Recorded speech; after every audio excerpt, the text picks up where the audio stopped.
જનકે એક દિવસ જોયું કે ભાભી રૂમમાં એકલા બેઠા છે. જનક તેની પાસે ગયો અને કહ્યું, ભાભી, તમે મને લગ્ન પછી શું કરવાનું હોય છે તે શીખવી શકો છો?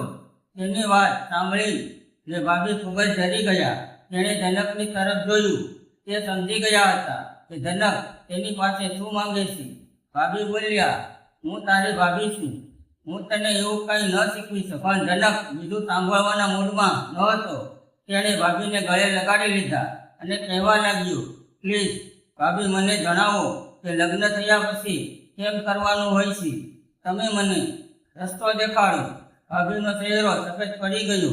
તેણે જનકને ધક્કો દીધો અને બોલી, જનક, તું આ કેવી વાત કરે છે?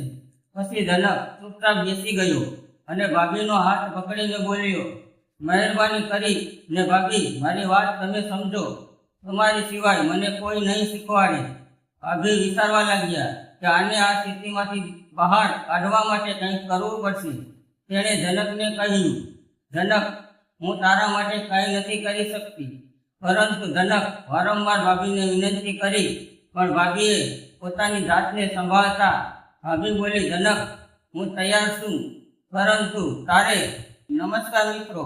જનકને પોતાની ભાભી સાથે એક અનોખું જ આકર્ષણ હતું. તેને ભાભી ખૂબ જ સુંદર હતી. તે કોઈનું પણ દિલ જીતી લે તેવો તેનો સ્વભાવ હતો. જનકે ભાભીની સાથે એક અલગ જ સંબંધ બનાવ્યો હતો અને ભાભી પણ જનકને પોતાનો સમજતી હતી. જનકની નજર હંમેશા તેના ભાભી ઉપર ટકેલી રહી હતી. એક વખત ઘરમાં જનક અને તેના ભાભી એકલા હતા. ઘરના બધા લોકો એક લગ્ન પ્રસંગે બહાર ગયા હતા. બપોરે જમ્યા પછી ભાભી પોતાના રૂમમાં આરામ કરવા માટે જતા રહ્યા. થોડી વાર પછી જનક તેના રૂમમાં ગયો. તેણે ભાભીને ધીમેથી ઊભા કર્યા અને પૂછ્યું, ભાભી, તમે થાકી ગયા છો? હા, હું થાકી ગઈ છું. જનક ભાભીની પાસે બેસી ગયો અને ધીમે ધીમે ભાભીનો હાથ દબાવવા લાગ્યો. ભાભી કાંઈ બોલ્યા નહીં એટલે જનકને લાગ્યું કે આ ભાભીને પણ સારું લાગે છે. જનકના મનમાં નવી ભાવના ઉભરાવા લાગી હતી અને વિશે હલનચલન થવા લાગ્યું હતું. જનકના લગ્ન નક્કી થઈ ગયા હતા અને બીજી તરફ તેના મનમાં ભાભી નામનું તોફાન તબાહી મચાવી રહ્યું હતું. લગ્નની તારીખ ધીમે ધીમે નજીક આવી રહી હતી, પણ જનક ભાભીની દુનિયામાં ખોવાયેલો હતો. તેના મનમાં ઘણા બધા સવાલો હતા. તેણે સમજવાનું હતું કે હવે શું કરીએ.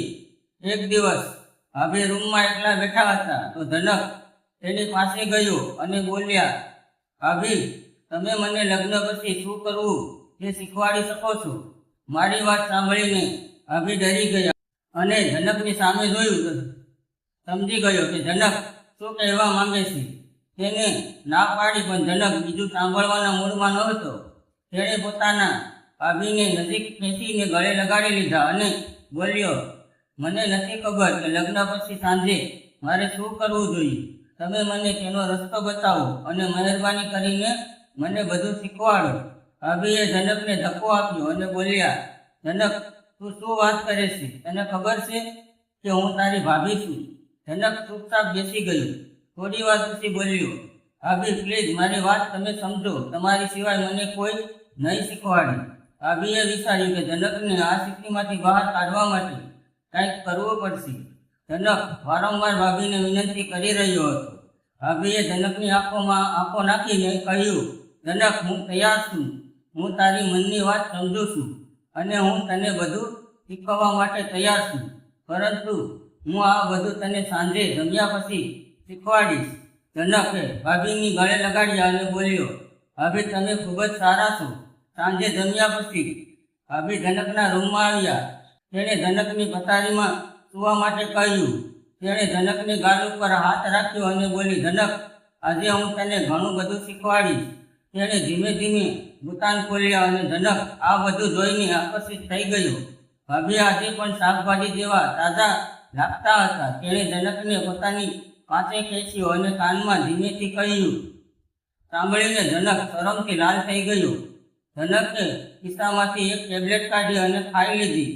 તે હવે જાણતો હતો કે તેણે ક્યાં જવાનું છે અને ભાભીએ પણ તેને બધી જ રમત અને રસ્તો દેખાડી દીધો. પરંતુ દવાની અસર તેના શરીરમાં એક અલગ જ ઉર્જા આપી રહી હતી. તેણે ભાભીની સામે જોયું અને તેની નજીક ગયો. ભાભી ખૂબ જ ગભરાઈ ગયા અને તેણે જનકને રોકવાની કોશિશ કરી, પરંતુ તેણે તેની એક પણ વાત ન સાંભળી. તેની અંદર તાકાત વધી ગઈ હતી.